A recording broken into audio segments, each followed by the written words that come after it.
Hello, this is Okidogi. Ngayon lang tayo nakapag-vlog kasi medyo busy. Ngayon, pag-uusapan natin. Meron tayong isang for parents na nagtatanong sa group ng mga aso.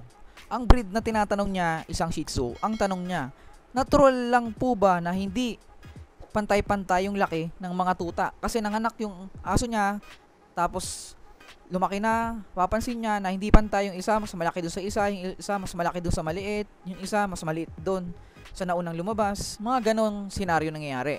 Ngayon, sasagutin natin yan. Pero bago yan, please subscribe and hit the bell button for more videos. Update!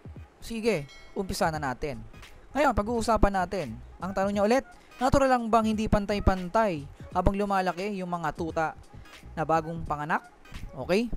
Sasagutin natin yan based sa experience natin. Kasi ba, nagbibreed tayo ng aso for almost 7 years to 9 years.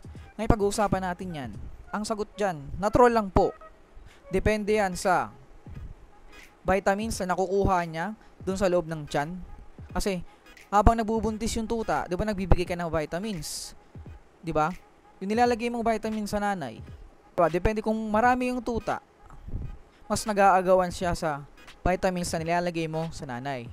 Kaya, pag lumabas yung tuta dun sa nanay, dapat titingnan mo kung sino yung, kasi pag lumabas yung tuta, di ba, titimbangin mo yan. Kung sino yung mas maliit na timbang, yun yung mas priority mo doon sa mas maraming gatas ng nanay. Doon nakikita mo yung suso ng aso, di ba, meron doon sa dulo, yun yung pinakamaraming gatas, yung matigas. Nasasaktan na yung nanay, di ba, pag hindi nadededean. Doon mo ilalagay yung tuta na maliit na timbang. Kasi yun ang mas priority natin. Yun ang mas kailangan natin palakihin. Yung mga malalaking tuta, dun mo ilagay sa hindi ganong karaming gatas ng nanay. Nakukuha nyo. Kasi, yung malaking tuta na yan sa tiyan, yun mas nakakakuha ng vitamins na pinapainom natin habang nasa loob sila ng tiyan.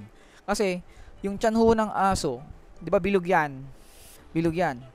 Nangyayari dyan, meron doon nangyayari na iipit yung tuta sa ilalim. Yun yung mas less na nakakuha ng vitamins kaysa dun sa mga unang lumalabas na tuta doon sa nanay.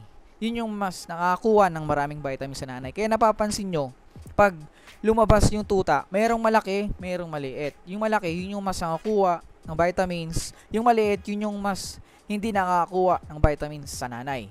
Kaya, pag lumabas yung tuta, titingnan nyo yung timbang kung gaano maliit. Yung mas maliit na tuta, yun ang mas priority natin na ilalagay dun sa pinakamaraming gatas ng nanay. Okay ba yan? And then, pagkatapos ilagay dun sa tuta, yung nanay naman, bibigyan natin ng vitamin sa pampagatas. Ano bang vitamin sa pampagatas? Na aso. Yung moringa o kaya malunggay capsule. Nakakatulong to pamparami ng gatas ng nanay na aso. Wala na magpambili ng vitamins na pamparami ng gatas, kumuha kayo ng malunggay sa kapitbahay nyo.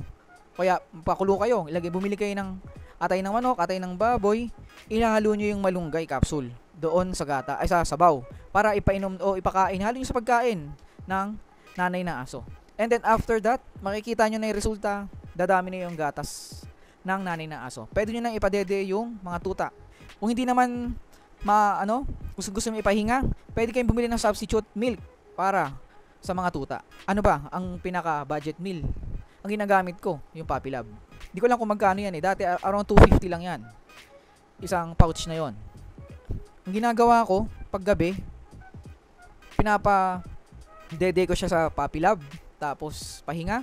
Umaga, dun na sa nanay. Breastfeed na. Kasi nakakapahinga yung nanay. Pagising mo sa umaga, pag nangyari yun, di ba nabakante, hindi mo siya pinadede sa breastfeed, gamitin nyo yung Puppy Love, mapapahinga yung nanay, mga 12 hours, yung gatas naman niya, dadami na yun. Pwede na yung sa tuta. Kaya ang suggest ko, pag nakakita kayo ng hindi pantay-pantay ng laki ng tuta, yung mas priority yung maliit na tuta doon sa pinakamaraming gatas. Okay ba yan mga Okidogi? Ngayon, sana nasagot ko yung katanungan na to. Again, this is Okidogi. Naniniwala sa kasabihang, huwag nating bilhin kung di naman kailangan. Pero kapag para sa aso, pwede. Don't forget to subscribe and hit the bell button for more videos. Update. Bye-bye.